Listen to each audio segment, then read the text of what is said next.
যারা মাহে রমজান পেল তাদের জন্য করণীয় হলো অন্য মাসের তুলনায় এই মাসে ইবাদত বেশি করা, এই মাসে ইবাদত বেশি বেশি করা।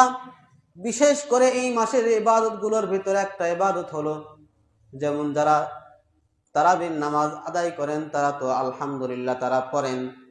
বেশি বেশি নফল ইবাদতগুলোর ভিতরে একটা আছে নফল নামাজ সহ কোরআনে কারীম তেলাওয়াত, জিকির, লা ইলাহা ইল্লাল্লাহ, দুরূদ শরীফ সহ যে ইবাদত, নফল ইবাদতগুলো আছে অন্য মাসের তুলনায় এই মাসে বাড়িয়ে দেওয়া, এই মাসে অন্য মাসের তুলনায় বাড়িয়ে দেওয়া, ইবাদত বেশি বেশি করা। আর একটা হলো এই মাস দোয়া কবুলের মাস। হাদিসের ভিতরে আছে, নবীজি বলেন, যদি কোনো ব্যক্তি রোজা অবস্থায় দোয়া করে আল্লাহ তাআলা তার দোয়াকে কবুল করে নেন।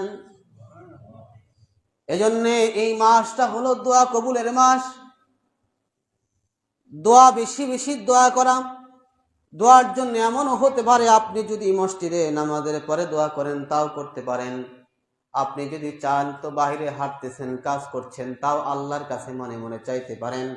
হাত তোলার প্রয়োজন নাই, সেখানে আপনি রাস্তায় হাঁটছেন মনে মনে আল্লাহর কাছে চাইতে থাকেন।